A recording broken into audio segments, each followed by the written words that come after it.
All right, welcome everybody to our first EPPAC meeting of 2025. I know it's been a little while since we've had a EPPAC meeting, but we have lots of results kind of waiting to be shared. So we're going to try to jump right into it today. We have a couple of presentations on the docket for this afternoon. One is the results of scenario 6 and 7, sensitivity 6 and 7 of the CGPP stage 1 modeling.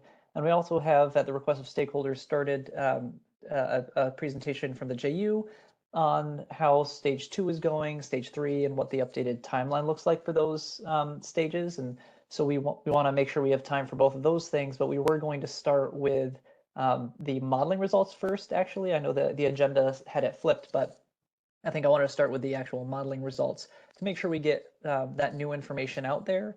And we can always spread into next time the JU updates if it's necessary. But I think we'll have time for both. Before we get started, was there any new business or questions or comments before we dive in?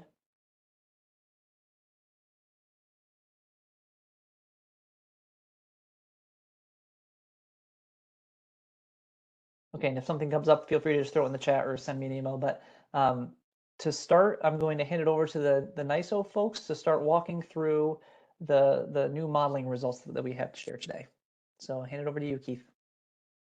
All right, thanks for that, Skylar. Kevin Ravis from the NISO will be our primary presenter today, covering sensitivities 6 and 7.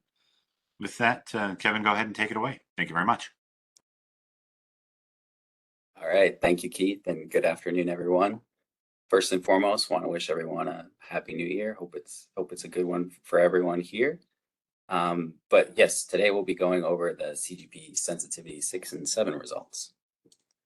And on the agenda for today, first I'll give an overview of the sensitivities as well as the assumptions, and then we'll get into the comparison and analysis for those two cases.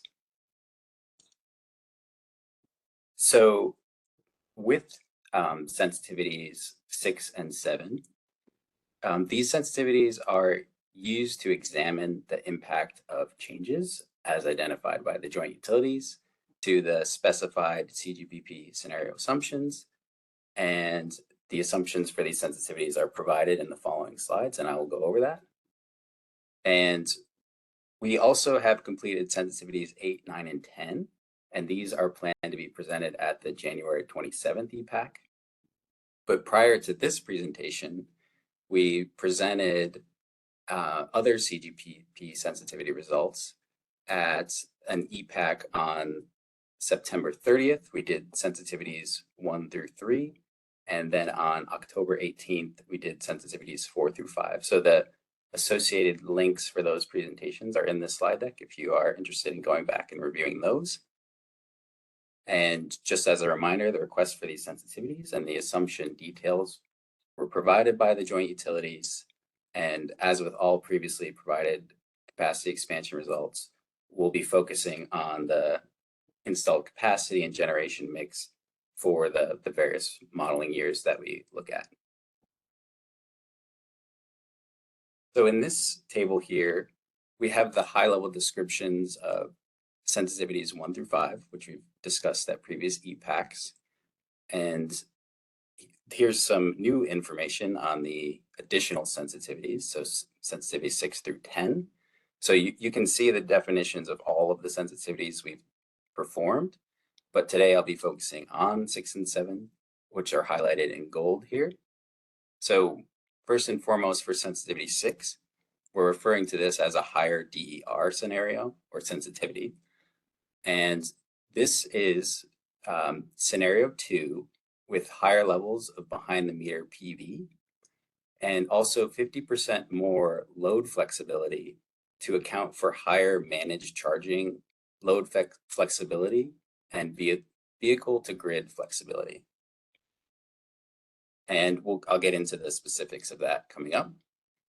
And then for sensitivity 7, that is a sensitivity where we did a removal of defer generators from downstate.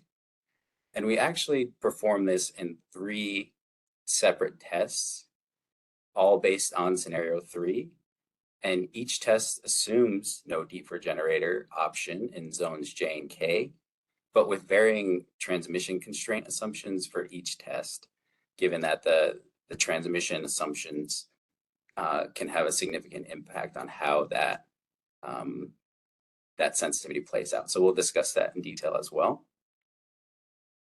But I'm going to pause on sensitivity 7 for now. We'll get to that in the second half of the slide deck and focus on sensitivity 6 and the more details on the assumptions, as well as getting into the comparison and analysis. So getting into the specifics of the assumption changes for this sensitivity. Sensitivity 6 uses scenario 2, which is the low transmission impact scenario, as its starting point with these additional changes. So relative to the state scenario, just as a reminder here, that means that this sensitivity also includes the lower battery cost assumption, both for 4-hour and 8-hour, and that's according to the NYSERDA integration analysis. So just reminding folks that an assumption that was included in scenario 2 is also in this case. But what is different relative to scenario 2 is an increase in the behind the meter PV, and that's according to the following forecast as outlined here. We're going to put this on a chart in the next slide so you'll be able to see it compared a little bit better, but also the increased load flexibility by 50% to account for these additional things like higher managed charging load flexibility and vehicle to grid. And then this new behind the meter PV capacity, as well as the load flexibility, is reflected in the model using the scenario 2's distribution ratio. So like how these things were in the model for scenario 2, they're just distributed zonally in the same way, but just with more of these things in this sensitivity.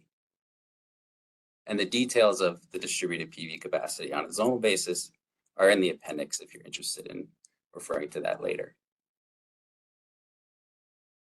But getting to the visual of the behind the meter PV assumption here, we have these 3 lines. You've got the blue is the state scenario, the orange is scenario 2, and sensitivity 6 is the gray line.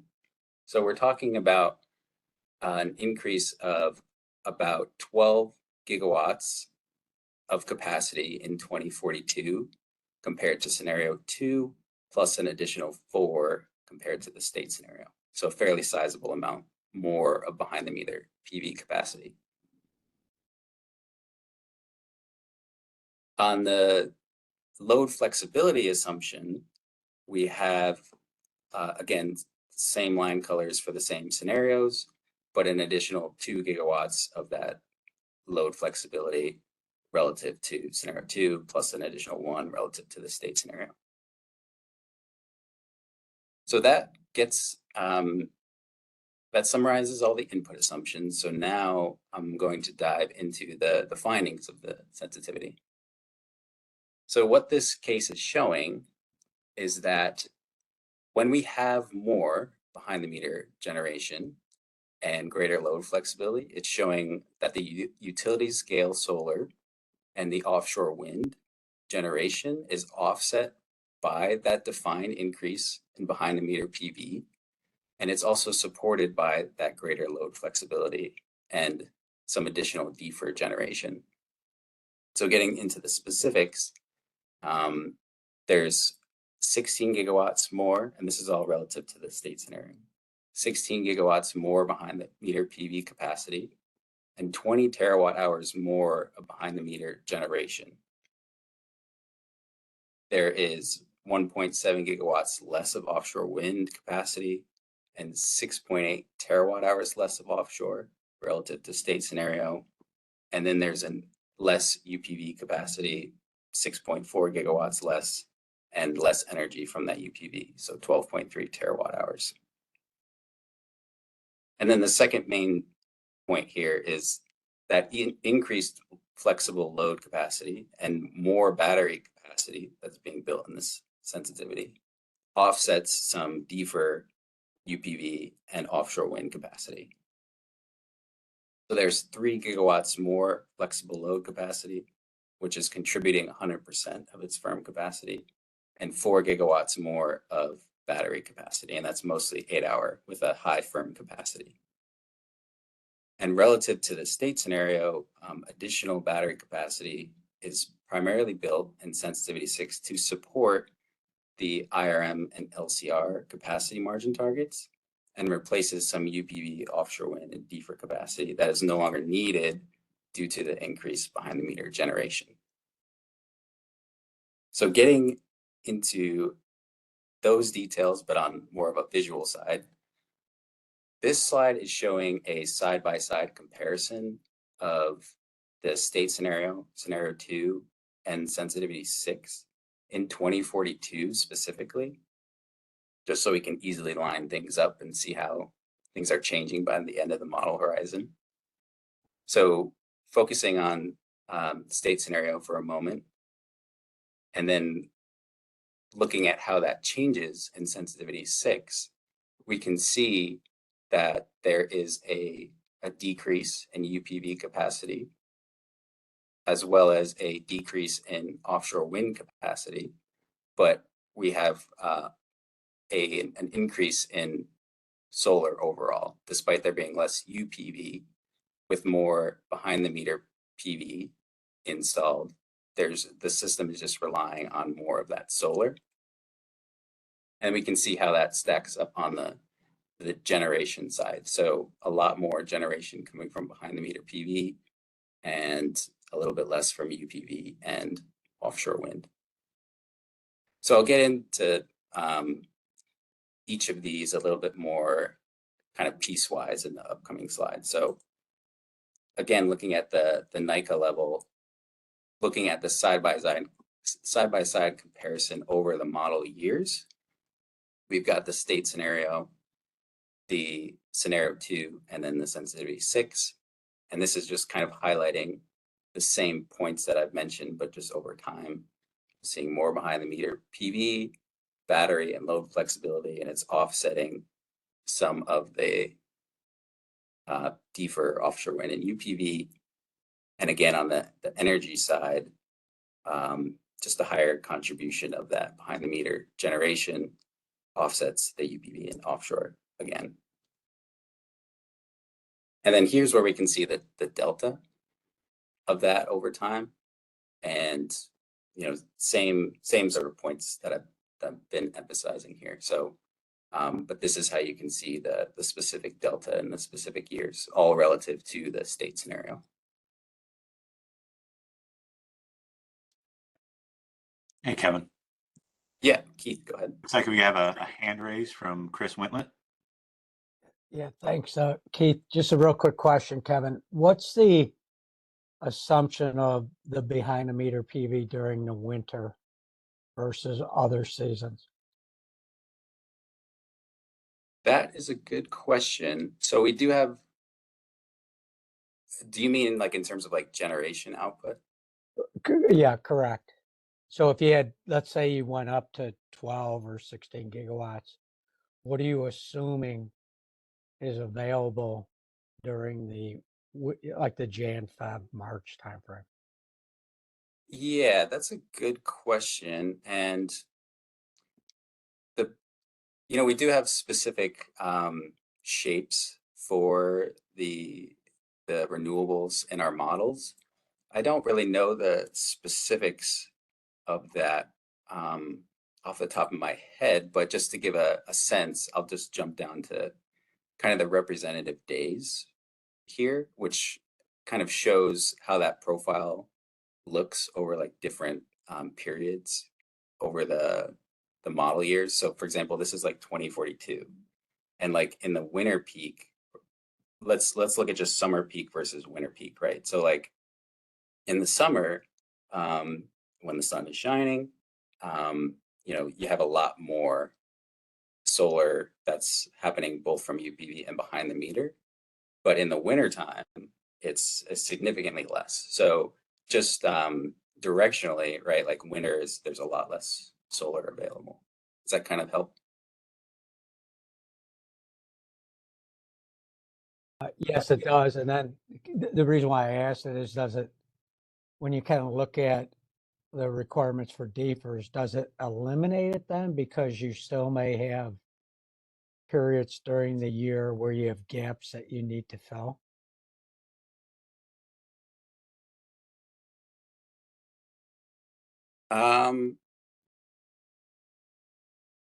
Do you mind saying that one more time? I'm not sure what you mean by eliminate. So if you get a fluctuation in the behind the meter, and let's say it drops off by X% during the winter period, does that totally eliminate the need for certain megawatts of deepers, or does it just eliminate it during certain parts of the year? Good question. And the reason why I ask that is if we're heading toward winter peaking and we have fairly high winter loads, and that behind the meter PV is not available, something has to fill in that gap. Right, right. Well, I can certainly see that, just again, sort of like directionally, it's like on the winter peak here, we're also seeing that it does correspond with more wind.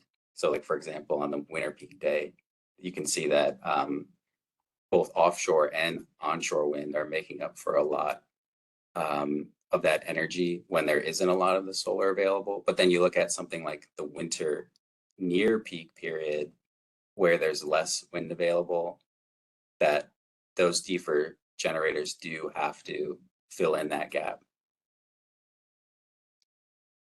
So is Hey, that Kevin, Keith here. I guess a couple things, Chris, to maybe try to answer your question is the model doesn't solve like, okay, I'm going to solve summer first, and I'm going to solve winter, or 1 year, and the next it solves all 20 years simultaneously. So I think another way we can try to answer your question here is looking at the different, if you were to go back as well as look at some of the different scenarios and sensitivities that we posted. So I think slide 23 has the state scenario, and you can do some sort of, or 24 has the state scenario. You can kind of compare back and forth depending on the assumptions between the state scenario and this particular sensitivity, as well as sensitivity 2, and get a flavor of the decisions that the model made using, in the case between the state scenario and this sensitivity and scenario 2, a little bit different assumptions for what impacts the load, but you can get an idea of the generation capacity and energy decisions that the model made for each year. Hopefully that helps a little bit. Yeah, thanks, Keith. great? Yeah, thank you, Keith. Thank you, Chris. So heading back up to Kevin? Yeah. Can you hear me? I'm sorry. I thought, Yes. and I've got my hand up effectively here. But this is Bill Acker, New York Best. Just a question for you. I'm wondering, in looking at the time of discharge of or time of power output of the various different resources, are you seeing an effect where the batteries, the 4 and 8 hour batteries, are discharging later in the day, and any gap or needs before the solar generation in the morning that is causing the need for other resources as you're looking at how the over the 24-hour period that's being modeled in each of these snapshots?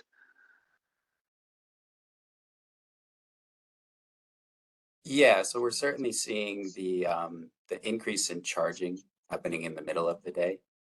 And then the discharging of the batteries happening later in the evening. So kind of highlighted by this chunk of time in the representative days versus the discharge happening here. But then in addition to that, we have the load flexibility that's also helping out in those later evening periods. Does that kind of answer your question, or? Yeah, I guess Yeah. what I'm trying to understand is whether you're seeing increased need for other resources in the morning period. Because you know, as I understand how the modeling is done, you're not able, with the way the model's constructed, to carry over the energy from the battery from the evening to the morning. And so, you know, if we have extra solar and then we have plenty of energy in the middle of the day, and we're saving that energy in batteries and using it later in the day, but we're not carrying any of it over to the morning. What I'm wondering about is whether we're actually then having more resources have to cover the morning period here. And I expect this is an effect that isn't very prevalent yet, but will become more prevalent later on. But that's what I was curious about. Okay, yes, that's a good point, and I think you're right, because you're right about the trends in the model, that it can't carry over into the next day. So for example, what does seem to like pop out is like the import dynamic within these representative days. So for example, it looks like we're seeing a lot more imports occurring in the earlier part of the day. So like this representative day, you've got that occurring, as well as this one here. And just seems like a fairly common trend across the board. And then is, you know, there is the net import constraint that after 2040, the net imports and exports have to balance each other out. So that could be a reason why, okay, it's gotta use something else instead of imports, like the deferred generation, for example. Yep. So is there a way to do a test here of whether you would have energy left in the batteries at the end of the day on a lot of these things, or if you wanted to, whether you could reduce that? It does seem like because of that constraint, we might be creating or enhancing a need that doesn't have to get enhanced for, as you just talked about, for the imports, or for something to replace the imports. Yeah, we can certainly look at that and think about that a little bit more. I think what's inherent in the model is that it does charge and discharge within the same day. So I don't know that it would show us that there's more left over. And that's just based on how the model is doing its optimization. But I certainly hear your point about this. Yep. Okay. Thank you. All right. Thank you. Looks like we also have a question from, is it Anna Summer? That's right. Thank you. Thanks, Keith. Hi, Kevin. This is Anna Summer from Energy Futures Group on behalf of WEACT. I had a couple questions. One is, can you remind me how the BTM batteries are modeled? They're not modeled as AC or DC coupled, right? They're just standalone. Is that right? They are, we model them as AC, and we give them a specific like generation shape that, so it kind of has like a fixed profile of generation, but in terms of more details than that, it's just like a fixed resource that's within the model. And the capacity that we're reporting here is AC. It has a fixed charge and discharge profile.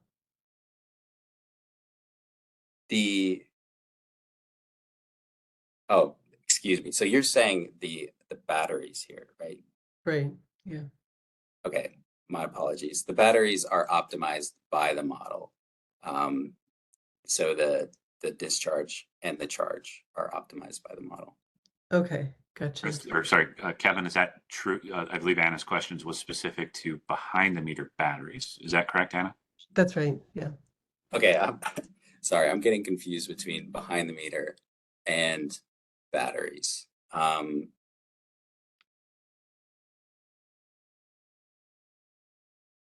guess is Sarah on the phone? I'm kind of getting confused about the part about the behind the meter battery. Yeah, thanks. This is Sarah from the NISO. I am on the call. Can you repeat the question, please? I think I'm with Kevin, but can you just repeat the question? I was struggling to recall how behind the meter batteries, how the dispatch of behind the meter batteries is represented in Plexus. Gotcha. So to confirm, we don't have behind the meter batteries. The only thing that we have modeled as behind the meter is behind the meter PV, which is distinct from utility PV. As far as batteries are concerned, they're not behind the meter per se. And in terms of assumptions, we do enable 4 and 8 hour battery duration. Does that help? Yes, that does help. Yeah, thanks, Sarah. Okay, thank you. And then Kevin, I had another clarifying question. Is so this increase in load flexibility, can you talk about how that was represented? Is it a demand response resource, or is it just a fixed profile of positive and negative load? Yeah, so the way we do load flexibility is very similar to how we have batteries modeled. So it kind of operates like the load flexibility conceptually operates similar to our batteries, with like a defined capacity, and then it has like the potential to flex, similar to a way a 4-hour battery does. So for Okay. example, the model is optimizing how it utilizes that, and it can choose to utilize it or not. So for example, like you can kind of see how that operates in this chart here with the representative days. The pinkish line here, pink dash line, represents where it's charging or flexing the load to. So, pardon me, it is flexing more load into the midday period when there's more of that solar energy available. And then we can see how it affects the load. It ends up decreasing the load in the evening periods on most of these days. Yeah, okay, that makes sense. How do you have any limits on how that resource is utilized? Like, do you impose capacity factor limit or anything like that? No, there's no limit, aside from, just its capacity, its max capacity, and then it's operating like a 4-hour. But other than that, there's no other constraint enforced on that. Okay. Do you guys do any post-processing to see what the capacity factor equivalent is on the resource? We have not done that, no. Okay. All right. Thanks, Kevin. Yep. Thanks for the question. Are there any other questions? Keith, I appreciate you keeping my attention on these questions. We do have another one, another hand raised. Is it Radhika Donaldson? Yes, can you hear me okay? We can hear you just fine. Okay, awesome. Thank you so much.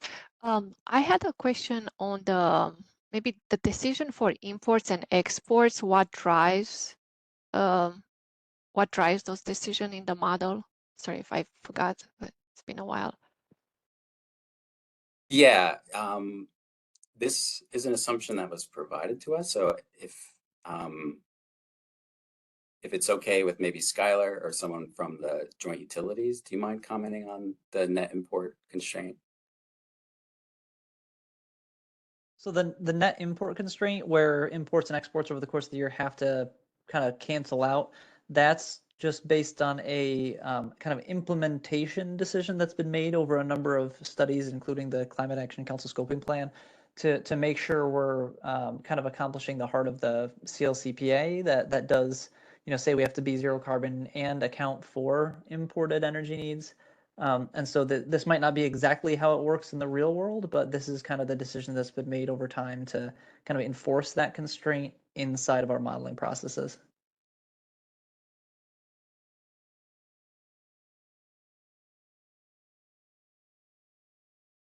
Did that answer the question?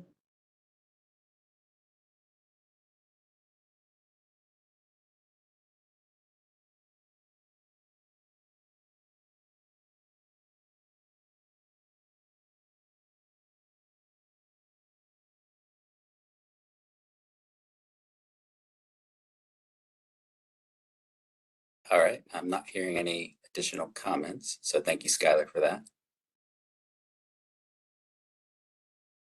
So I'm going to continue on and get back to the key findings with respect to upstate versus downstate. So we're seeing that the increased behind the meter capacity upstate leads to a decrease in UPV capacity, but the overall statewide solar has increased. And this increased total solar capacity and generation statewide, which is supported by additional battery capacity and flexible loads, leads to a decrease in the offshore wind capacity downstate. And the increased load flexibility plus additional battery capacity downstate reduces the need for some upstate DFR retrofits. So just taking a look at, upstate versus downstate on the capacity side, here's where we can see that UPV is just contributing more overall here, and still more behind the meter downstate, and then that decrease in offshore.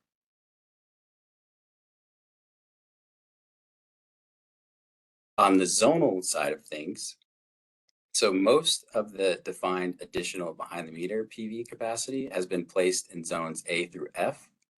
However, more behind the meter PV is also defined in zones J and K. And just this is all as an input to the zones. It's not a model optimization. And this additional behind the meter PV capacity helps drive that decrease in offshore in zone K. So yes, just noting that where this decrease in offshore wind is happening specifically is in zone K, and we can see how that trends compared to the state scenario and scenario 2. But then overall, seeing how that dynamic of increased solar plays out across the upstate zones. And just as a reminder, the scenario 2 does have that deferring assumption, and scenario 2 and sensitivity 6 both have that deferring assumption on the battery cost assumptions. And so that's why we see a decent amount more of that battery capacity in zone J in these two cases. So just wanted to refresh the memory on that. When it comes to headroom, the additional behind the meter is also considered in the way the model optimizes for headroom. So it creates the need for additional headroom in some zones relative to the state scenario, but overall the trends are fairly similar. In sensitivity 6, we're also seeing that more batteries being built, primarily compared to the state scenario here. And most of that, or it is particularly building more 8-hour. And that helps support the IRM and LCR capacity margin targets. And then on the zonal DFR build by type, because there's more storage plus the increased flexible load, it does reduce the need for some hydrogen DFR capacity, and particularly in zone F here. And then finally, we've kind of looked at the representative days charts a little bit, but just to highlight while the UPV and offshore wind show a reduction in total capacity built relative to the state scenario, the flexibility and the DFR generation support this system with higher solar overall. So getting back to the representative days figure, I have both scenario 2 here, but primarily want to focus on the difference between the state scenario and kind of just to give a visual, when we kind of jump back and forth between sensitivity 6 and the state scenario is where you can see that the system showing more of that UPV and behind the meter being utilized in the middle of the day versus the state scenario where less of that was available. And that's also being highlighted in this delta slide. So this is a representative days delta. So it's sensitivity 6 compare delta back to the state scenario. And this is a simplified chart, like not every resource is here. Like we don't have battery or fossil or electrolysis and those sorts of things. But just to give you a sense of how things are balancing out, we can see that there's just that more behind the meter generation, and it's offsetting UPV, some offshore wind. And the load lines can get a little bit tricky here, but just to know that with that more of that solar, it's shifting some of the charging into the midday period, as we sort of discussed earlier, and then decreasing some of the load that's occurring later. So that's how you're able to balance out the UPV and the offshore wind that was previously there. Hey, Kevin, looks like we got a question from, we'll start with William Acker and then go to Chris Wintlet. All right. Yeah, like Kevin, Bill Acker again, your best. I just wanted to follow up and make sure I understood your comment about more 8-hour batteries before the.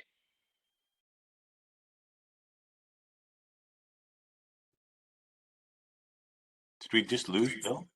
Yeah, Bill cut out for me here.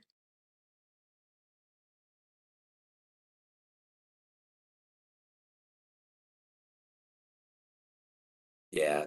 Okay, so let's pause yeah. on Bill's question. Maybe we'll circle back to it. Let's move on to Chris. Okay. Thanks, Keith.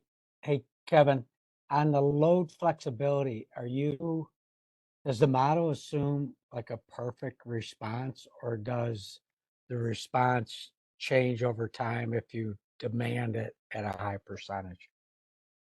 The model is assuming a perfect response. Yep. Okay, and that's basically 365, same type of response each day. Yes.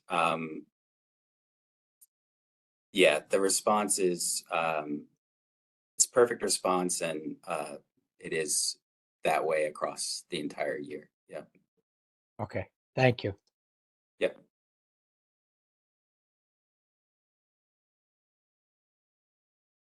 You want to try Bill's question again?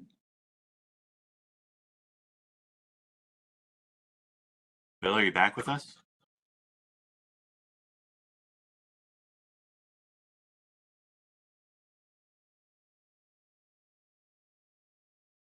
Still not hearing him. Skylar, how do you recommend we proceed with Bill's question? I think we can just go ahead and he can drop it in the chat or come back on here in a minute when we get his audio back on. Okay. Kevin, I'm not Okay, seeing any other hand raised. Okay, awesome. All right, you can certainly come back to Bill's question, but for now, I'll move on to sensitivity 7. Hey, Kevin, could I ask a question? Yeah, So, Jeff, go ahead. So just maybe a question, get a gut feel on this one. So this assumption built more behind the meter, and the end result was an overall increase in PV and an increase in storage. Do we have any sense if we built less behind the meter, would we end up with an overall decrease in the total PV and a decrease in the storage? Or is that too hard to speculate? It's a good question, and I think the best way to go in the opposite direction is to look back at like the state scenario. I think to a certain extent, like the model does prefer UPV because of its costs. So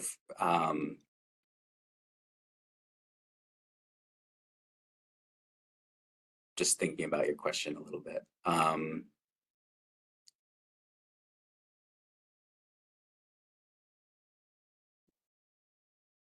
Yeah, I'm not sure. It is tough to speculate, and might have to take that one back. Thank you. Yeah. And Kevin, just one other question before you switch. with the increase behind the meter PV, do you have a sense as to what's the impact on the distribution level build out? Yeah, the only indication that we have of that really is on the headroom side. So we can see that with more UPV, or sorry, behind the meter and more PV generation, like it does tend to peak in the middle of the day, which could be part of the driver for why we're seeing more headroom needed in some of these zones. But at the same time, the behind the meter PV was not like optimally placed within the model. We had to make an assumption for where it was placed. So, you know, we do have some information presented here in headroom, but it is kind of caveated by the fact that it was placed as opposed to optimized. Thanks, Does that Kevin. answer your question? Yeah. Yep, thank you. Kevin, I think you're getting ready to move on to sensitivity 7, but before we do, just want to do one last check to see if we got Bill's audio back.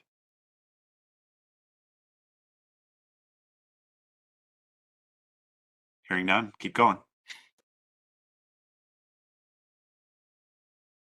All right, great, thank you. So yeah, now I'll get into sensitivity 7 and kind of recalibrate on the assumptions for this one here, but it is the removal of the defer generations in downstate. So getting into the details of what we actually did for these tests, I've mentioned that we did 3 tests for this one. So how we're referring to it is like 2 bookend cases and then 1 intermediate case. So the first bookend is scenario 3, and we did the removal of the defer generators from downstate. So that what that means specifically is no defer option in zones J and K. And on the transmission side of things, all other transmission related constraints have been preserved in the model for this one. And then, you know, just going to the other bookend of this. So test 3 is we did scenario 3 with a bulk relaxation. So this is like a copper sheet case. And we also eliminated all LCR requirements and the locality-based ELCCs. It does leave the NICA level ELCC in place.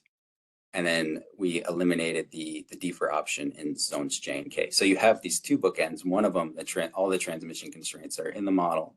And then on the other end, we've done the copper sheet and taken those out.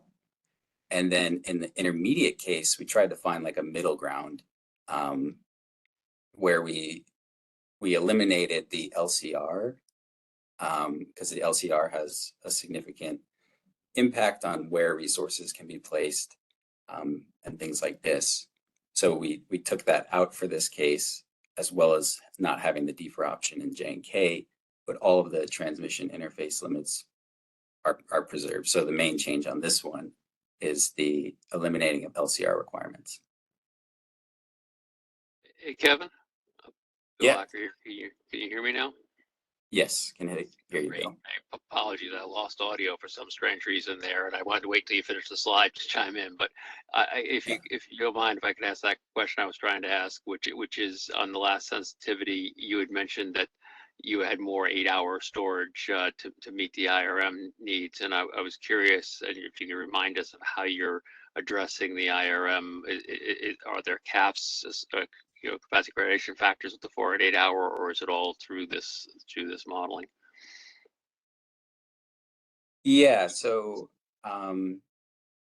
we do model in the locality capacity targets, right? So like J and K and G through J, and then at the NICA level. But then in terms of like the credits that these resources have, they're based on like ELCC curves that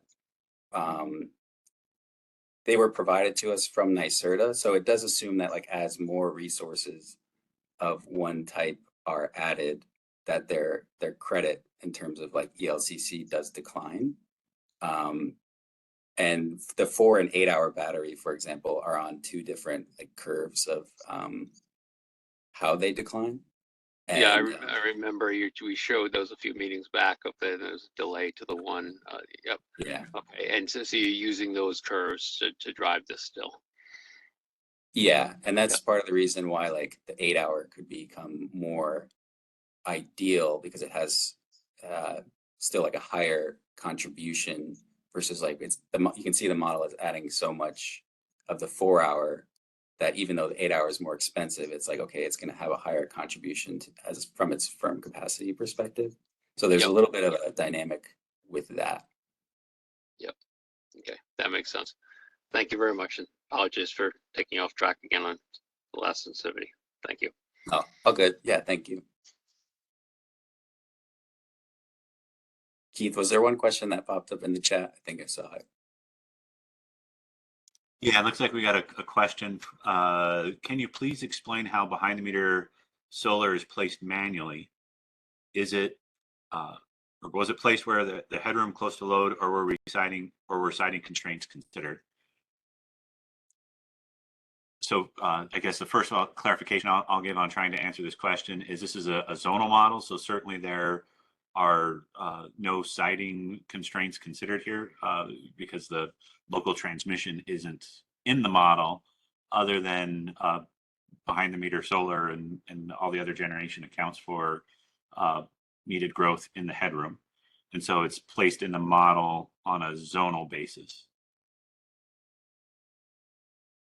And I'll just chime in for the JU here. What you're referring to was done in stage 2, which is actually translating the zonal to nodal model. And, we're placing this generation as sort of a negative load at the buses, and it's based largely on existing hosting capacity, where possible. So, if you look at our published hosting capacity maps, that's close to sort of where we're placing DER in our models. Thanks for that addition there, Chris. So hopefully that answers the question. I apologize if I'm far away on this name, Dhruv Patel. That's where that question came from. So I think we've captured that. So Kevin, I think with that, we can go back to sensitivity 7. Okay, awesome. Thank you. So yeah, now that we've got the overview of what the different tests that we did within this sensitivity, let's talk about what we saw when we did that. So in test 1, we saw that only removing the defer option in zones J and K, but preserving the transmission constraints, like the interface limits and the LCR targets, directionally resulted in a very large build out of storage and offshore wind capacity in zone J.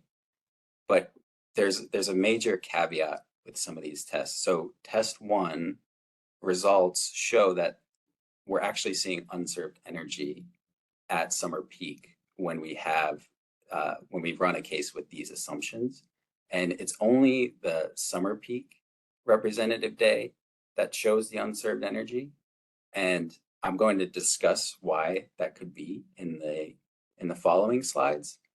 But it's what we're sort of highlighting here is that in some of these tests, tests 1 and 2, we're seeing that unserved energy occur. Whereas in test 3, where we did not have a copper sheet, or sorry, when we did do the copper sheet, we did not see that unserved energy. So the first main bullets here give you a sense directionally of where the results were going, but with the fact that the model did run into challenges serving the energy. So for example, in test 2, this is showing that when we eliminated the LCR constraint, including the locality ELCCs, it's allowing for resources to move upstate and out of zone J. However, the transmission constraints and energy needs may be the reason for some battery being retained in zone J and more offshore wind in zone K. This will show this visually in the next slide here. But in test 3, we're showing that with the copper sheet, it shifts both the DFR and battery out of zones J and K. So let me get into the reasons, or just like kind of the explanation and discussion of the unserved energy in the model here. So the unserved energy is demand that could not be met in the capacity expansion model due to a shortage in generation and or transmission capacity. And just to caveat, this is not necessarily the same as LOLE or loss of load expectations. And these results are not a full assessment of resource adequacy, but the unserved energy is allowed in the capacity expansion model at a very high cost. It's using basically a quote unquote soft constraint. And this allows the model to solve and allows for analysis of when a capacity or transmission shortage exists. But when we disallow the unserved energy, or basically make it a hard constraint, the results in the capacity expansion model become infeasible. And that's just like, it's mathematically unsolvable in sensitivities 7, test 1 and 2. And the possible causes for the unserved energy in test 1 and 2, when there's no DFR option in zones J and K, the energy is unable to be served by just the battery and the offshore wind. And some contributing factors to this is, the inability for inter-day battery charging and discharging. And this is likely becoming a limiting factor. And we've kind of discussed this limitation a lot throughout our EPPACs, and is particularly relevant to this sensitivity. But also the unserved energy is occurring during summer peak. And this happens to correlate with a very low generation day for offshore wind. And we'll be able to see that in some upcoming slides as well. But in addition to those factors, there's like the limitations on the transmission system, and that's as modeled and as we have in our assumptions. It does not allow for the necessary transfer of energy from upstate to downstate or from like neighboring ISOs. So it is, I think this sensitivity is not to say that a no DFR in zone J and K future is not possible, but like the way that we have our assumptions set up in the model, it's just unable to solve for that based on the way we have it set up. But kind of getting into, again, that directional, like where the model was headed with these different assumptions, you can see, again, kind of a significantly large build out of the battery in zone J to meet like capacity requirements, as well as trying to build a lot of offshore wind. And then also when you have the other bookend of test 3, when we do the copper sheet, you are able to shift a lot of resources out of downstate, like the battery and the DFR, because it is able to send energy without that limitation. And then sort of the in-between case where we take the LCRs out, but the transmission constraints that remain leave some of the batteries in zone J and as well as more offshore wind in K. So again, just getting at it directionally. But here's a couple of questions on the phone. Jeff? Yeah, is there anyone that would care to offer a sense, maybe Kevin, you flip back to the previous one, like the practicality of what it means to eliminate the LCRs, or what it means to go to a copper sheet? Like, could you maybe expand on those concepts a little bit about how something like that could be achieved in the real world? Because I think it's important. I mean, my sense is that this would be tremendously difficult. And I just want to make sure that that's not lost, that test 2 and test 3 perhaps represent something that would be very difficult. Jeff, this is Keith. I'll try to take a crack at it. So a copper sheet is really just a theoretical construct of you're taking the physics of your transmission as little as they are in this type of model versus a regular full transmission security model, and you're basically saying you have so much of it that is not a constraint at all in the model. So it's just a theoretical construct to help observe in some ways the impact of transmission constraints on these type of results. It's not necessarily saying a copper sheet is a solution, but it provides a guide as to how increased transmission capabilities, particularly in this case, what was copper sheeted. So you have not just the headroom, but you also have the bulk system. As you add more transmission resources, what impacts do you see? Jeff, would you like me to add anything else there? Or comment on any other aspect? Yeah, that copper sheet was great. So maybe a little bit about what LCRs are or what they mean. For that, I'm going to toss it back to Kevin.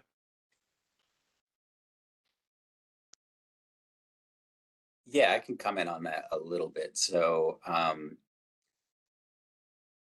but I do think this is probably better answered by someone else on our team. But just given where the load centers are within the state, like for example, in Zone J in New York City, there's a lot of demand there, and having enough capacity in Zone J, for example, when it's needed, is an important element when there's limiting transmission. So that's why I think historically we try to get capacity within these zones where there's high demand, like Zone J and Zone K, and then also collectively in zones G through J.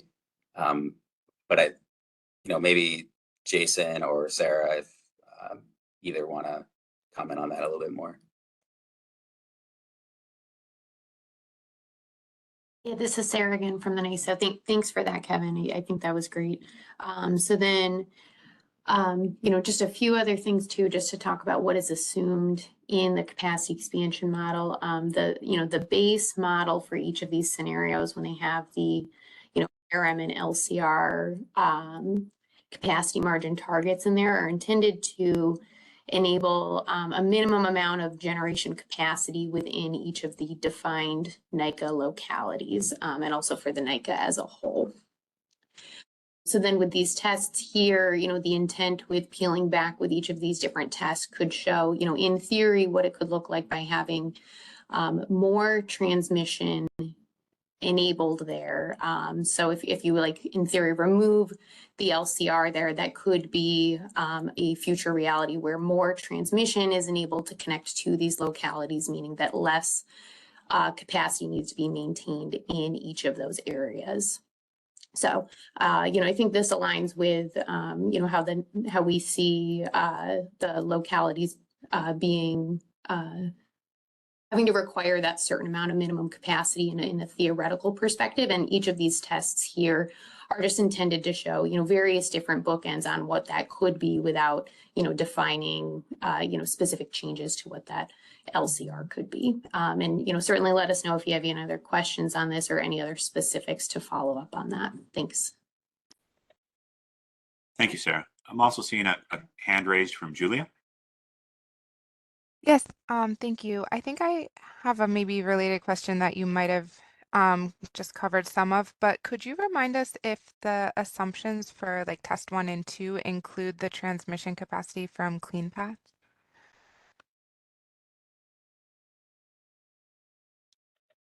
I believe they do. Okay. And I think, one of Kevin, our the only one that sensitivities. doesn't is sensitivity 10 that we'll be discussing later this month. Yeah, that's Exactly. right, Keith. Yep. Okay, thank you. So just to put a bow, I think, on Jeff's question about what it means in the real world, there are some numbers that can go with this, I think. So just starting with test 1, that is just scenario 3, and all we had to do there was just turn off deefers in zone J and K.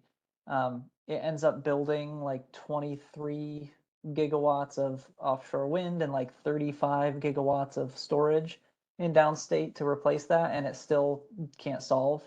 And so, eliminating LCRs as the next step is basically taking the step of saying, right now the local capacity requirement in Zone J says somewhere around 75% of the peak demand has to be energy located inside of Zone J. And so that's demand is roughly 10,000 megawatts right now. And so at any one point in the NISO's modeling, you need to have like 75% of that capacity has to be located within Zone J. And so we were thinking maybe that's, forcing certain generation in certain areas and leading to some weird results, and relaxing that could help here. Obviously, to relax that and eliminate it, it means like you have somewhere around 7,000 megawatts of new transmission capability into New York City, including Clean Path. So I guess if that's over 1,000 megawatts, we have about 8,000, additional megawatts of generation, or sorry, transmission into Zone J. And even removing that LCR constraint, didn't really do the full. It didn't make the model be able to solve, because the bulk interfaces between the zones were still kept at their existing transmission constraints. So we were basically making the assumption that you didn't have to put anything in Zone J, but we still had the zonal interface limits. And so this model still didn't solve. So we really, to save time and not you run an infinite amount of sensitivities, just removing, one additional megawatt transfer limit at a time, we had to go to test 3 and just say, okay, let's just remove those constraints, and where we were basically certain it would solve, and see what the difference is here and see what was actually needed in the state, and then we can compare against. And I think this might be, we might have some information on this later in the presentation, just about what it actually means, how much energy went unserved and when, so we can kind of compare all the tests to see, how this compares with the real world. Jeff, did that kind of cover everything? What the LCRs, the magnitude, and then what copper feeding means? Yeah, thank you to everybody. I think the last thing you said there with the, roughly 7,000 megawatts of additional transmission, I think that was very informative. So thanks. Yeah. So I see Radha has her hand up. Hi, Sheila. Thank you very much for that explanation. That was very helpful. But one question, you mentioned CPNY was dispatched right at 1300, and do you know what the megawatt hour was with this sensitivity? I mean, did it increase? Like I have seen in some of the results, right, where you indicated that there is no indication of megawatt hour, but CPNY is reasonably dispatched. Was there a change in the dispatch or the curtailment? What were the numbers like? Yeah, thanks for the question. I do not have that sort of information available. Certainly something that we could look at. I think I kind of understand what you're asking, like how did it increase as we change these different tests? So we could certainly look at that. Yeah, because that is going to be helpful when you do the last sensitivity with and without CPNY, right? Those numbers have never been shared so far. So having some notion for each sensitivity or the scenario, how it is dispatched and how it is changing over these would be very helpful.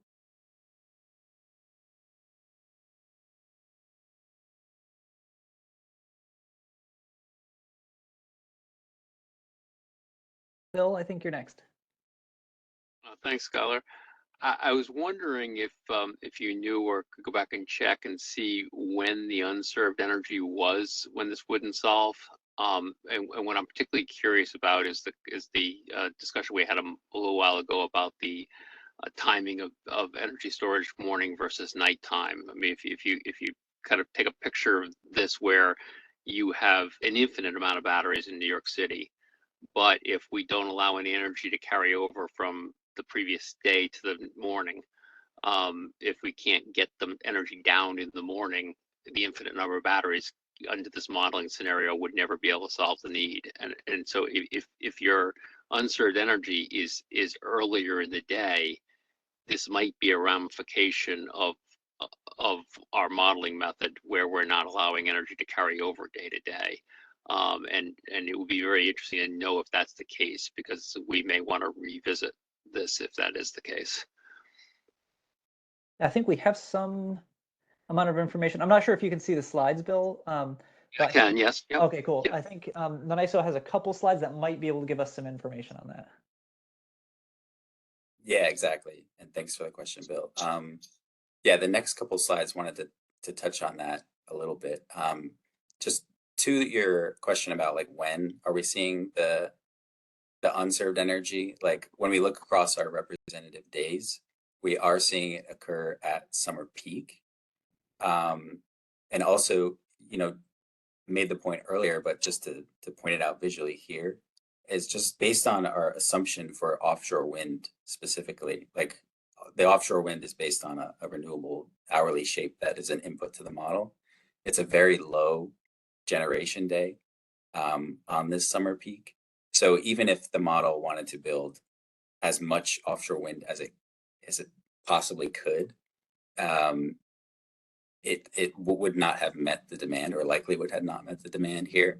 And then also to your point about the batteries, we are seeing that, you know, even with the significant amount of battery that the model does build, most of it is not utilized, and that could be, you know, due to the inability to spread the charging and the discharging over multiple days. And so I think your point here is relevant to this sensitivity, but also just more specifically about like when the unserved energy is occurring. We do have another slide about that where just showing that unserved energy on the summer peak, and it is occurring, you know, kind of, it correlates with the sort of demand within the day. So at the highest amount of unserved energy, and this chart is showing the combinations of both zone J and K is occurring during like the peak demand hours. So, you know, I know you were making a point about like early in the morning, but we are seeing it happening sort of on the peak days. But let me know if any of this information kind of like spurs any other questions here. Yes. So on this slide, the unserved energy in zone J is started. It's pretty significant. Started at 8 a.m. and kind of drops off at mid afternoon, but K picks up. So how we should be reading this? Yeah, yeah. And this is for test 1, but I will say that test 2 shows a very, very similar profile in terms of unserved energy, both time of day and magnitude. So think of this as like what test 1 and 2 are doing. Yep. One minor correction there for you, Bill. The zone J starts between 3 and 4 a.m. Yep. But yeah, very I see that. 500-ish, and then jumps Right. up to, call it just over 4,000. Yep. Yeah, it's around 8 or 7:30, 8 o'clock. It jumps way up. Yeah, and you know that certainly is going to be changed dramatically, I would think, if the batteries are allowed to carry the energy overnight. Because so it's okay. Well, just to follow up on that, Bill, I mean, what I'm seeing here is like 20 hours of need. Like, even if you carried charge over from the previous night, how would you have enough to carry you through a 20-hour period?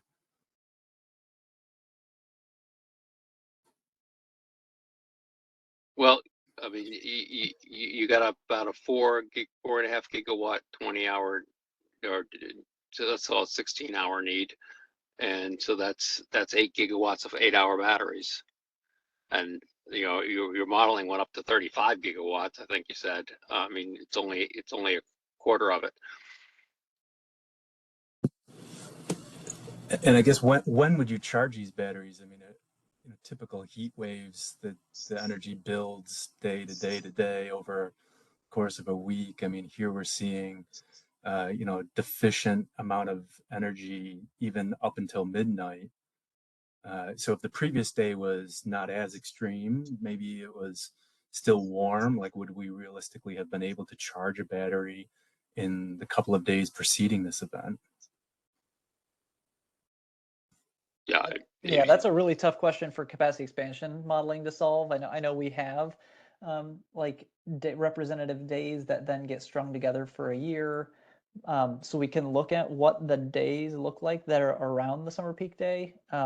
But it's not going to necessarily tell us whether there was a chance to rethink this, because we also have those constraints that batteries can't charge between days. This is something that would require an additional layer of modeling, maybe in the production cost modeling or some other simulations, to figure out, when you string a peak week together, what does that actually look like? The one concern I would raise, though, is siting challenges.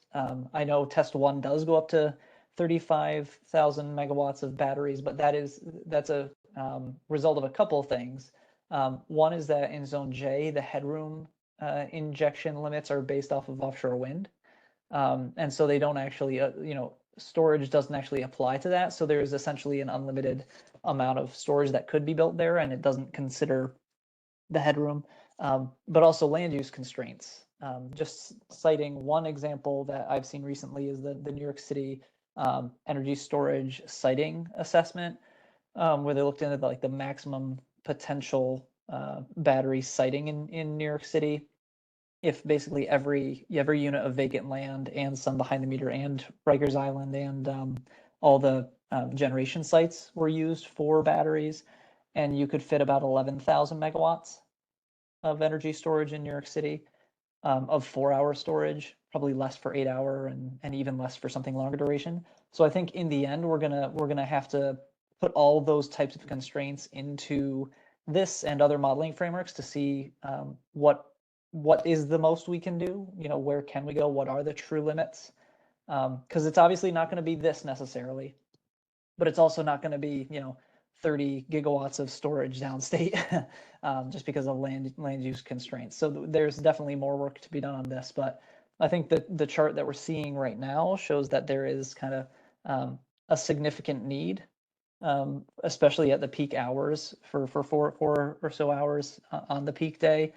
And the thing that was, I think, most interesting to me about seeing these specific numbers, as compared to kind of our base scenarios, is that the peak need here between zones J and K is actually larger than the total installed DFERs that were taken offline.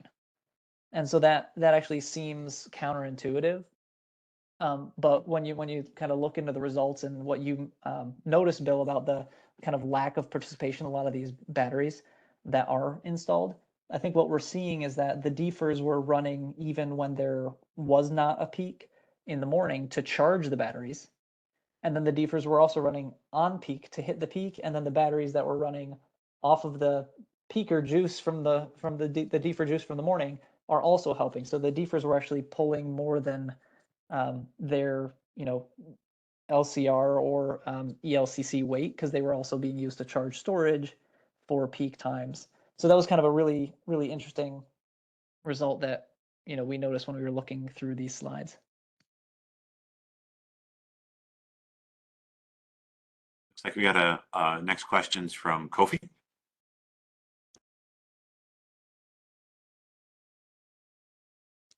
Or not. Maybe he just dropped. Oh, sorry, I was muted. Yeah. There we go. Thank you very much. Yeah, I just said very interesting discussion going on here. I think in terms of the interfaces binding, I think it's going to be helpful if you could provide that for test 1 and or test 2, just to see which interfaces we're constraining to prevent any energy from getting into the city. It's probably rest of state into J, but I think it's going to be good to have that information. And also, yeah, I was about to ask about the scenario 2, whether the unserved energy is essentially equivalent to the amount of defer that was being removed. And I think you alluded to the answer, but I don't think the sum of the energy from battery plus defer is still greater than the unserved energy. I'll have to take it back, but I think that could be a good sanity check just to confirm we are not overstating the unserved energy. Thank you.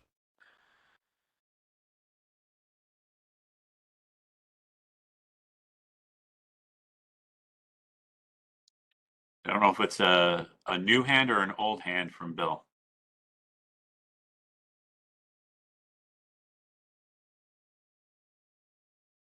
That was an old hand. Old hand. All right. Thanks. Yes. Sorry, I didn't get a comment on my first question. So is there a possibility to see the interfaces constraining for test 1 and test 2?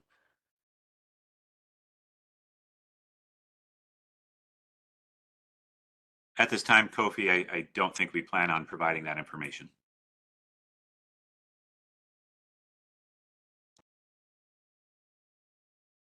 Thanks. Maybe to help answer that question, we could talk through a little bit about what is happening in the downstate. So I think we've talked in the couple of slides ago that the import-export constraints are very limited because of the netting, but also because of the the interface limitations. We're already like kind of maxing out imports on this day, and that's kind of influencing decision making in other days. So we're already kind of maxing out all those imports. So the remaining energy has to come from one of the two injection points into New York City, up from upstate and from kind of the west and upstate. And so you really have to find 7,000 megawatts of new capability into New York City through one of those two pathways. And so I don't know exactly which one was binding first and which one has the most expandability existing on its current the current lines or the current area, but it basically shows those upstate to downstate constraints. Those two lines basically need to combine to give us 7,000 new megawatts.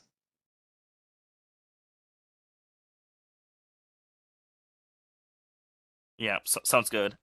And I also suspect, like you said, I think the net interchange could probably also be binding first, since we are heavily importing into the city, and there's just not enough to export. So that could be triggering this concept. But yeah, thank you very much.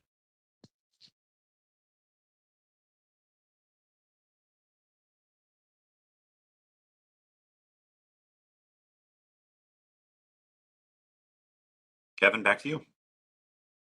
Awesome. Thank you, Keith. And thank you all for the discussion. In terms of material here for me, just wanted to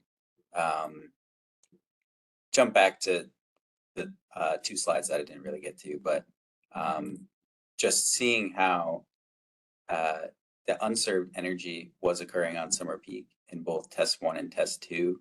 And that becomes most apparent when you compare it to test 3, where you can see what the actual load profile in zone J should have been. So that's the comparison between slides 33, 34 are what make that most apparent.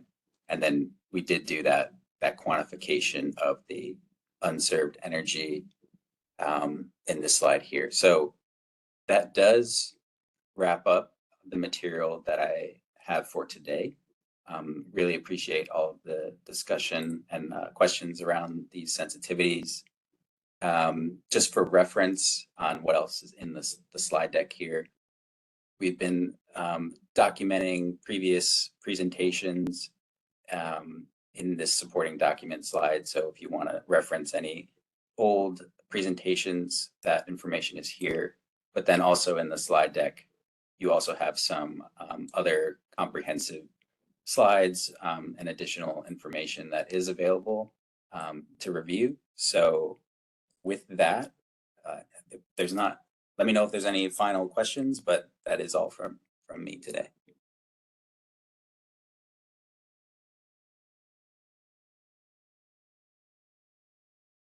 I'll just give it a second, see if any other questions pop up.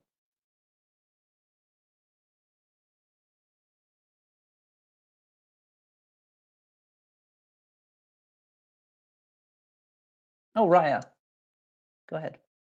I just wanted to say thank you. That was very interesting. Yeah, it's showing the importance of you know, firm generation, but also transmission. You know, transmission is certainly something that will provide a lot of value into downstate New York. But it's the kind of future of that discussion really comes down to what is that, like I was mentioning at the last point with Kofi, you know, what is the expandability of the current interfaces? Are they constrained to a point right now? You know, what are the options for increasing that? And if it can't get to 7,000, you know, there's something else needs to show up, you know, some form of firm capacity, because storage and offshore wind can't quite do it themselves. And then we have to look at, you know, other assumptions, other options. You know, what can we do with the load? Okay, is there ways to manage that load through energy efficiency to make it an easier target to hit? But there's a lot to think about with that last scenario. A lot to think about. All right, so I think with that, we'll go and switch to the second agenda item for today, which is a presentation from the joint utilities on the timeline and stages 2 and 3 work. Great. Hi, Skylar. Can you hear me? Yes, hear you fine. Okay, great. And Chris, I'll share screens from my side. Or I can, it's up to you. Okay, great. Actually, if you could pull it up, that would be awesome. Okay. Thank you.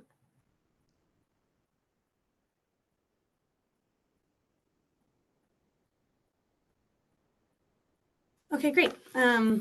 Good afternoon, everybody. My name is Charlotte Fagan with National Grid, and I'm speaking today on behalf of the joint utilities with Chris. You can go to the next slide. So I'm going to provide a quick update on where we're at in the timeline and talk a little bit about what we're seeing in stage 1. And then I'm going to hand it to Chris from RG&E to talk through how we're approaching the network model development in stage 2 and how that's going to feed into stage 3. And then at the end, we'll take questions. So the next slide. So this is just a reminder that we have 3 core scenarios that we will be using as our as the basis of how we will be identifying needs and solutions in our filing for CGPP. The 10 sensitivities that we have gone through, you know, and today, of course, going through 6 and 7, and in 2 weeks, we will go through 7 sensitivities, 8, 9, and 10. These provide sort of further information for the JU to consider in additional context, but the modeling that we will be doing is really focused on those 3 core scenarios. Next slide. So when we look at our 3 core scenarios, we want to make sure to remind folks that in this filing, which we are calling sort of the CLCPA phase 3 filing, which will be the first CGPP cycle, lots of acronyms, we will be primarily focused on investments needed to support the 2035 build out. We will be providing directional information about 2040, but those 2040 projects are really going to come in the second cycle of CGPP. And that's partially because there's just more certainty in front of us about what 2035 looks like. And so we want to really focus first on what's needed to meet 2035 needs. Now, of course, in this chart, we see that there is substantial capacity build out needed. Of course, upstate, especially in zones E and F, we're seeing really substantial amounts of utility scale solar. And in addition to that, and as Chris will talk about later, lots of storage needing to be placed in zone J. We are seeing, of course, collectively that this implies a need for substantial incremental transmission capacity, especially to move renewable energy from upstate into zone J to charge those batteries. And there are a lot of challenges associated with placing that. So we just want to make sure to highlight to folks, right, that we're really focused right now on 2035. We will provide directional information about 2040, but we're really focused on those 2035 needs. Next slide, Chris. Okay, so where we're at right now in the timeline. So as you can see here, we are approximately 3 months behind schedule. We think that this was time well spent because it was spent really going through a lot of these sensitivities in stage 1. So in stage 1, we modeled the first 3 core scenarios, but then in consultation with DPS and NISO and additional sensitivities requested by EPPAC, we conducted additional sensitivities, which again, we think was time well spent to really understand how those impact the core scenarios. But that does mean that we are a little bit behind schedule, probably about 3 months. We will look for every opportunity to make up that time in the remaining stages. But if we can't find that, we would anticipate that this will likely continue because stages do build on one another. And so we are with this, in 2 weeks when NISO presents the remaining 3 sensitivities, that will wrap up stage 1. We are, on the verge of wrapping up stage 2, which Chris is going to talk about next, which, then we can begin stage 3. We do expect that the overlap between stages 3 and 4 will be maintained going forward. But we did want to give this update on what we're seeing right now with the timeline. And with that, I will pass it to Chris. Thanks, appreciate that. So I'm Chris Schramm. I'm the manager of strategic programs for NISEG and RG&E. And I'm just going to bring you through sort of what the work for stages 2 and 3 are for 2025 and sort of what we're planning to do this year. So this first slide here is just meant to show a simple demonstration of the large amount of actual work that the JU is going to be taking on in stages 3 mostly, but also a little bit in stage 2 and what we've sort of done already. So as we previously discussed, for each of the base scenarios, the JU is going to have to perform multiple power flow analyses on each of the study years. And basically, from these, we're going to have to be doing power flow, short circuit, some headroom studies, some stability if needed. I think in particular, zone J is going to need some stability to be looked at. And then out of these, this high level set of needs, we're then going to have to develop projects for each of these need sets to kind of address the system deficiencies. And from these projects, we're actually going to have to reperform analysis to ensure reliability and the system stays reliable. And then after these solutions are electrically sound, then we have to bring them through actual physical feasibility, product development, and get their cost estimates. So just from a high level, that's what's taking stage 3. That's why it's the majority of 2025. So I just want to go back a little bit and remind everyone what stage 2 was, and we're sort of in the end of this stage. We're going to complete it this year. So I think some of you may have already seen a slide or something similar. But just as a reminder, stage 1 built out energy futures as the NISO has discussed, but that was on a zonal level within the 11 New York control areas. So these are geographically large regions. And the generation build out was, I guess I could say, non-specific in the locations they were placed. So the work in stage 2 that the JU contracted to a consultant to perform was to take this zonal build out and place them at specific bus and substation and transmission line locations for modeling in our power flow and short circuit databases. So to do this, we kind of came up with some high level rules on how this generation would be disseminated. But again, the generators are extremely speculative in their actual specific locations. So within stage 3, we expect that we may be able to, move these speculative generation locations to different locations to more optimize where generation was placed. So in addition to building out, the models and placing the zonal to nodal locations, we also need to build new contingency decks. Now, what those are basically just the faults that are going to be run in the system. So you can imagine adding a ton of generation can change the definitions of those faults and the way the perturbaments play out on the system. Okay, so stage 3, what are the high level steps that we kind of see happening in stage 3 in 2025? Well, stage 3, we think, is kind of in 2 distinct work streams. The first is a needs assessment, And then the second is the solution development, the actual development of the projects. So, but first, before we can actually get into the real meat of the needs assessment, each utility has to reasonably dispatch the renewable generation in the areas that they're actually studying. So it may not be appropriate in every region to study 100% wind and 100% solar output at the same time, coincidentally.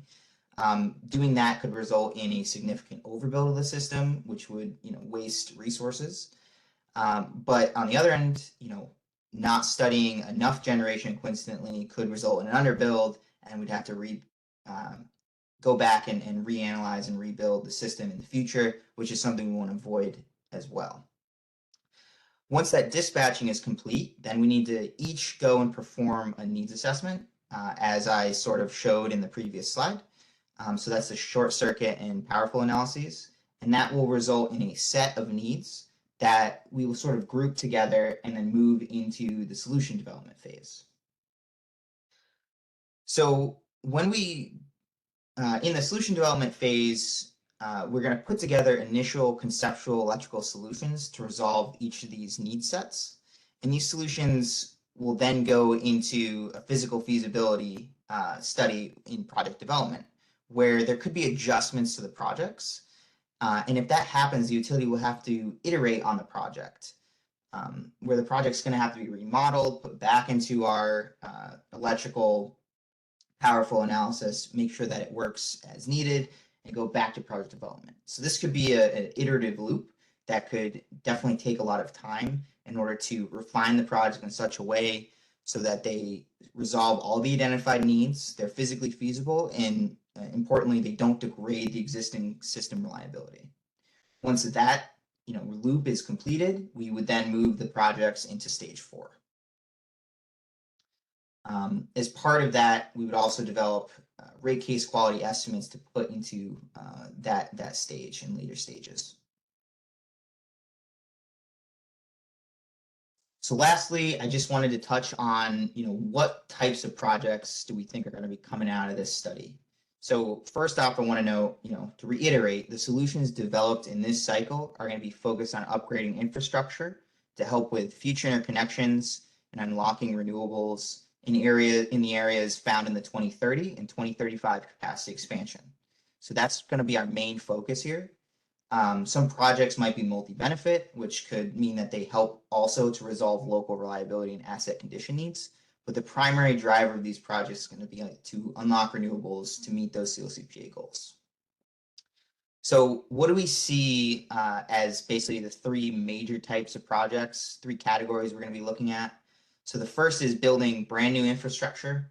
So new transmission lines, parallel to the existing lines, in the same rights of way, things like that. Second is new lines and corridors and substations. So connecting 2 stations that weren't previously connected to move power to new locations. The second type of solutions are going to be upgrading and unlocking existing infrastructure. So that's rebuilding existing lines and substations to get more power through those rights of way, increasing existing system voltages for a similar reason, and then also using grid enhancing technologies to increase line ratings or to move power away from bottlenecks. Batteries could also be used to absorb power when it's inopportune to release it, and release it at better times when there's less congestion. Now, it's not to say grid enhancing technologies can't be used in building new infrastructure, but we really see a sweet spot in upgrading our existing infrastructure and not needing to replace things that are out there. And then the third category is a little bit different than the other 2, and this is creating new interconnection points, or POIs. So this is going to be building new substations and interconnection points to create more efficient landing points for renewable generation, which could mean bringing multiple existing lines together into a common location to make it just a much stronger place for renewables to interconnect. And as part of this, we could also be proposing moving capacity expansion generation, so that's speculative generation from stages 1 and 2, to less constrained locations or to these POIs. So as an example, in Zone J, New York City, in 2042, the capacity expansion model showed about 16 gigawatts of energy storage needed within Zone J. And, breaking these up into about 300 megawatts per interconnection point would mean about, or per project would mean about 54 POIs. And Con Ed's kind of estimating that about a single substation could handle about 6 of these energy storage projects at 300 megawatts, which would just, back of the napkin mean straight up 9 new substations need to address just the energy storage within New York City. So you can see how, creating new interconnection points is going to be sort of a potentially important part of, meeting the 2035 and 2040 CLCPA goals. So that was just a quick update on, the 2025 work plan for the JU, and we'd be willing to take any questions and try to answer any questions that you may have.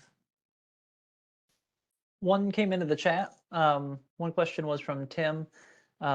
In category 1 on that last slide, are there any assumptions made for new transmission right-of-ways for new transmission lines? How are we dealing with that? So I can speak for NYSEG and RG&E, but when we propose a new transmission line, we do take into account, at least on a cost standpoint, the new land that's going to be required for rights of way. We also consider routing for like avoiding communities and things like that. Does that answer the question? Yep, great, thanks. And just one other clarification. These solution categories, they're not in order of priority or preference or anything like that. These are just kind of the list, and the individual solutions that are developed are going to be dependent on where and what's needed. It's if it's better to unlock existing infrastructure, great. If there's not an ability to do that, you have to do one of the other two. This isn't in any specific order, right? Right, and certainly a I'll call it solution set could be a mixture of these 3 kind of things. So going back to the hands, I see Bill's hands still up. Did you have a No, question? that's new. That's a new Yeah. one. Okay, sorry. Go ahead. Yeah, as you might imagine. So I've got 3 questions actually, Chris. So the first one's kind of back to the earlier part of your presentation where you're talking about the power flow analysis and coincident peaks or coincident generation. I'm curious as to if you could give it a little more texture as to how you're going to be thinking about that. And, yeah, obviously you gave the example of offshore wind and solar, and clearly the batteries are going to be even more tricky with this. So can you give us a little more texture on how you're going to be thinking about this balance between not studying everything at peak generation, which, as you pointed out, is incredibly wasteful from a resource point of view, but also making sure you've got enough margin for error?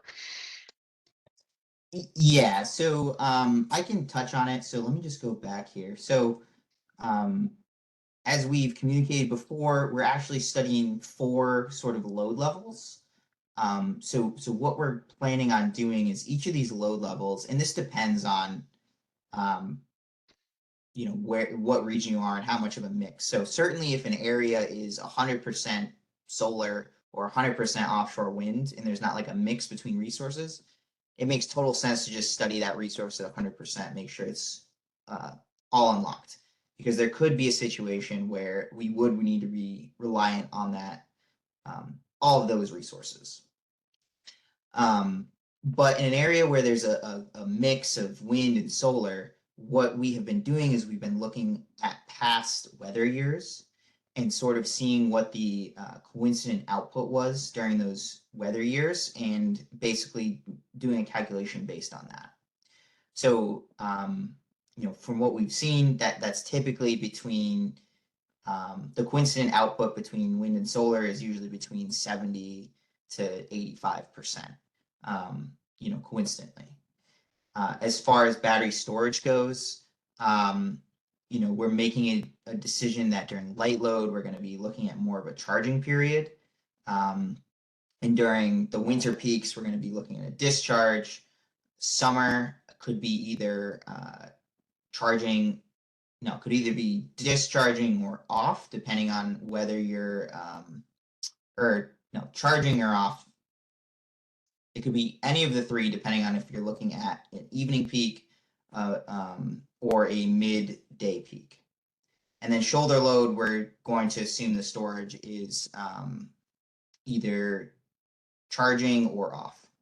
So that's what our generic assumption is going to be for this analysis. Okay. And when you're looking at the weather years for the renewables, if you've got excess, you're allowing that, you're not building out to that at this. You're just building out to what's required for load for your load scenario. Correct. So what we're looking at is there's like a requirement of generation that was needed to meet those days, those representative days. We're looking at days where that resource level would be you're at that resource level or below. Yep. So if I needed, I don't know, 12,000 megawatts of wind and solar, I would look at all those weather days where I was at 12,000 megawatts or less for each of my zones and try to ensure that I find the period of time where that zone was providing the most generation. If that makes sense. Yep. So I think zone A might be at 95% wind, while zone F, for example, might have been at 50% wind or something. Yep. Understand. Two other questions. One is your point about particularly your example about the number of substations in Con Ed territory to support the batteries. Are you looking at the voltage level you're connecting the batteries at and doing any work to optimize that vis-a-vis how much resources you need to build?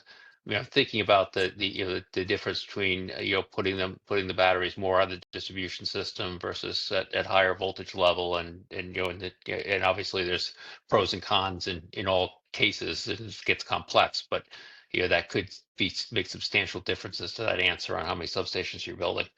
And I'm wondering what your thoughts are on that.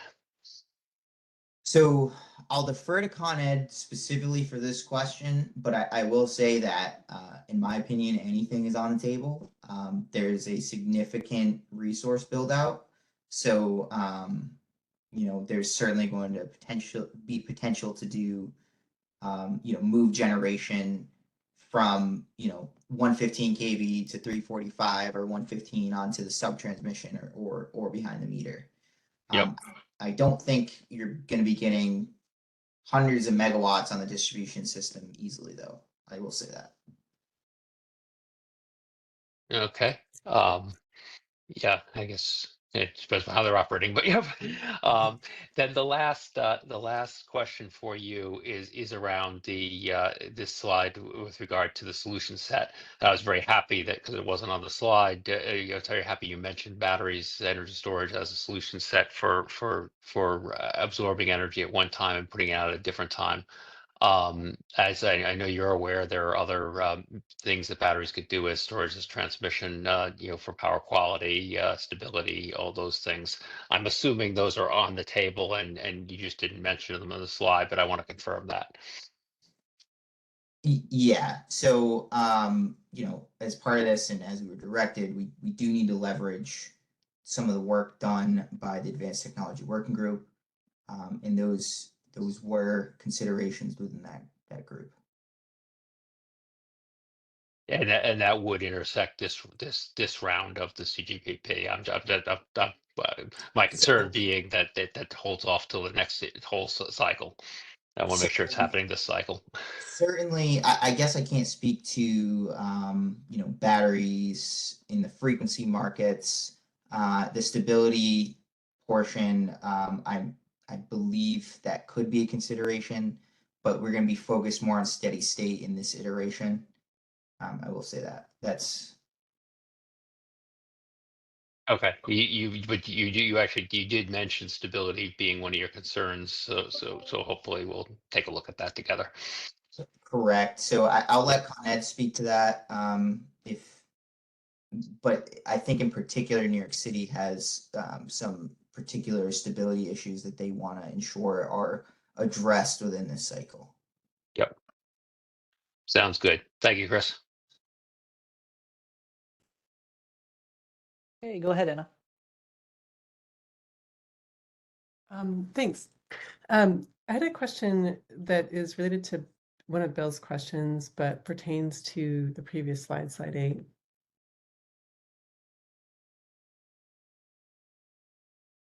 8. Yeah. Yep. So this bubble on the left, the one that says dispatching, by that, do you mean the process that you were just describing with Bill of how you choose output for offshore wind, for example? Or do you mean that you guys are actually going to run some sort of production cost model to get a dispatch profile? No, we're not going to be doing that to determine the dispatch profile.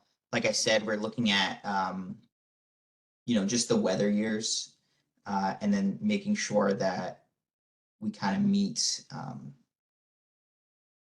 what was required in those representative days.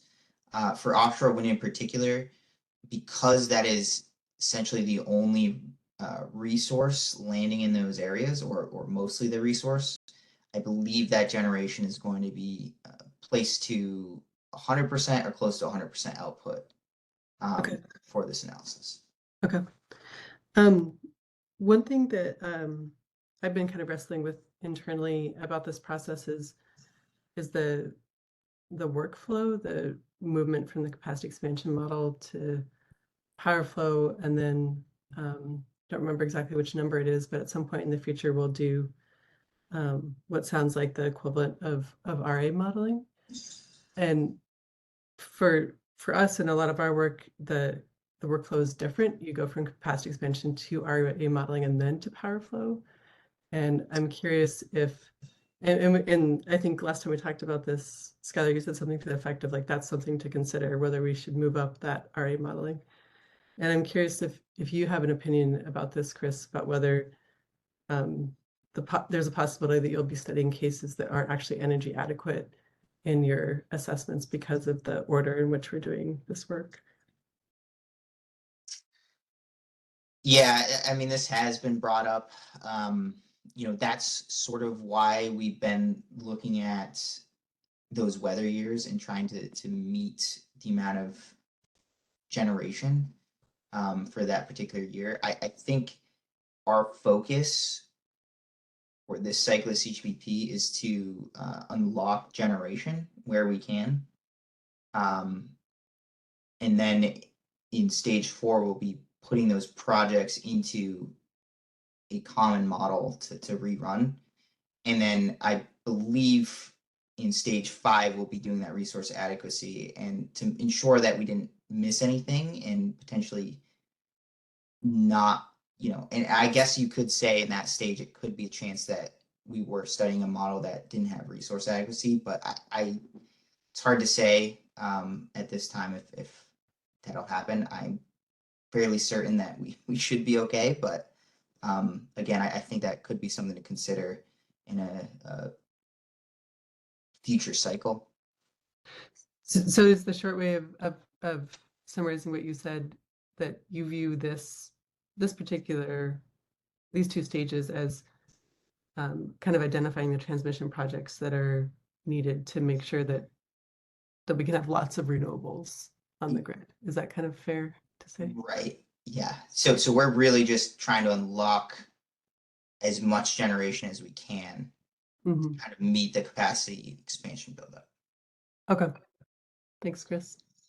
Yeah, I think that's a really good summary of what we're doing in this first cycle. But I think in the long term, the closer you get to 2040, the more binding a lot of those like granular reliability constraints and resource adequacy constraints are going to become. And so that's, I think, probably what I was referencing on one of our last meetings was that even as we're discussing potential upgrades to CGPP cycle 2, we are considering bringing up into stage 1 or just after stage 1 some amount of resource adequacy checks to make sure that the IRM and the ELCC assumptions that we're building into the capacity expansion model are actually playing out in constructing like an actual operation of a resource adequate system. I think that's going to be really important in future stages. So that's a really good point. Yeah, I don't disagree with the sort of the general thrust of what you're saying, Skylar, but I think that there is a risk that we're underestimating when those resource adequacy issues will crop up. And I see that based on work that we've done in other states where you see LOE exceeding 0.1, in the 2030s or even earlier, especially if you're adding significant winter load. So, I mean, all of that is predicated on whether the load grows in the manner in which it's modeled in the scenarios that we're looking at. And, certainly there might be differences of opinions about whether that happens or not, but I just, I guess I just put a flag that I think that this is an issue that could come up much earlier than just the 2040s. Got it. Yeah, I think the NISO had some modeling last fall that showed something similar. There's some risks from certain types of issues, even in like 2033 and 2034. Yeah.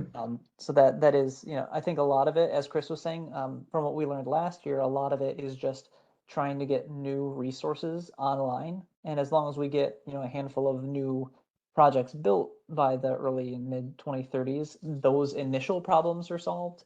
But there's much bigger problems that might also arise on those timeframes that we just don't know yet, based on when the, certain fossil plants might retire and certain loads might come in. Mm-hmm. Thanks. Okay, I think we have next question was Shadab. Thanks. Hey, Chris, thanks for going over the presentation. I have 3 questions about the process. Who is working on this analysis? Is it just one TO or a planner from different TOs? So each TO is going to be studying their service areas in stage 3. And then once we have completed stage 3, or once we've completed a scenario, we'll then be taking our full set of projects and putting them into stage 4, which is being run by a consultant, where they will be basically studying all the projects together in a unified base case to ensure there's no conflicts and to perhaps produce some synergies between TOs. That's not to say neighboring TOs won't be communicating closely during this process in stage 3. So each TO will be looking at their own system independently, coming up with the solutions, and then they will give that solution to consultant, and somehow consultant will then develop a comprehensive solution. I'm trying to understand, because these, as we are seeing, these have multi-zone impact, right? It's not, pointed to only one TO, it's in different multi-zone, right?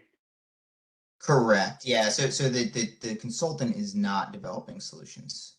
They're ensuring that our solutions are addressing the needs and are not conflicting with each other.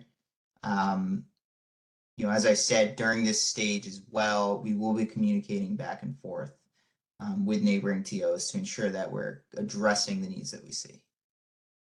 Yeah, I'm thinking maybe like a TO is working together, the plan is working together, looking at the problem and coming up with the ideas, perhaps will be a better approach. And I'm sorry, I'm new to this process, but I'm trying to understand how do we develop a comprehensive solution. And will the folks like us, by the way, I'm with Next Energy Transmission, will we have opportunity to provide feedback on, or maybe first take a look at the need and then provide feedback on the solution while you guys are working on that? I guess I'm not sure what the EPPAC's role will be within stage 3. I don't know, Skylar. Yeah, we had kind of forecast some check-ins with the EPPAC to review as stages complete. Because one of the things the EPPAC is going to want to do is also review the final report, and so we thought it would be helpful to also have some familiarity with the final results of each stage as it happens. So that it seems like, based on the process we set up, there'll probably be at least one check-in to view the results and review them and maybe provide comments. But we don't have like a formal process inside of the development of the CGPP to kind of like revise the proposals that would go into the report, unless we're finding errors or we find new options that we hadn't been considered or something. Understand. Yeah, and just to note, again, we will be communicating closely with our counterparts, the other TOs, during this process. So I will, for example, NYSEG and National Grid's territories are very close and intertwined, so we will have frequent communications between all the TOs during stage 3. Okay. And Skylar, maybe this is a question for you. Looks like we will be closely developing solutions, right? I know in the CGP process, there is towards the end, there's an option if they think there's a need for competitive bidding, then they may open the RFP, right?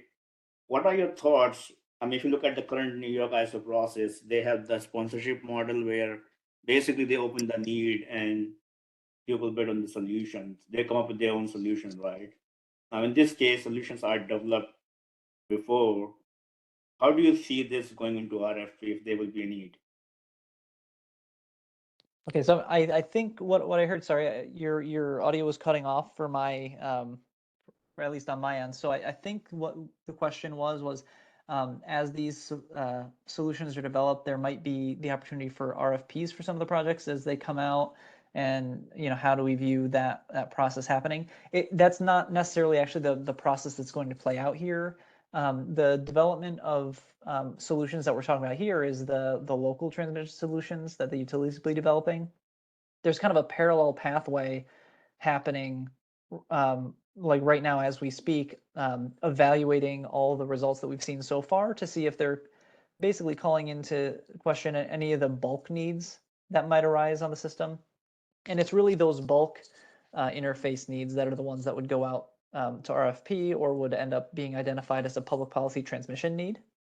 And so those bulk needs are something that would be outside of the process or would be separate or incremental or maybe replacing some of the local transmission projects that are being evaluated. So I don't think we would ever be in the situation that you were kind of describing where the utility develops a solution, goes out to an RFP, but then bids and does it themselves. These are kind of the utility-led local transmission upgrades. And there may also be, a separate identified, bulk needs at various interfaces. And those would go through traditional RFP processes. Okay, understand. Thank you. Yep. Okay, Kofi, close us out. Yeah, thank you very much. I think we're out of time, so I'll probably submit most of my questions in writing. But just one quick question. What is the timeline to get the list of generation placements for your analysis? And I think, is there a reason why we're not pursuing production cost runs in parallel once the list of nodes are available? Yeah, thank you.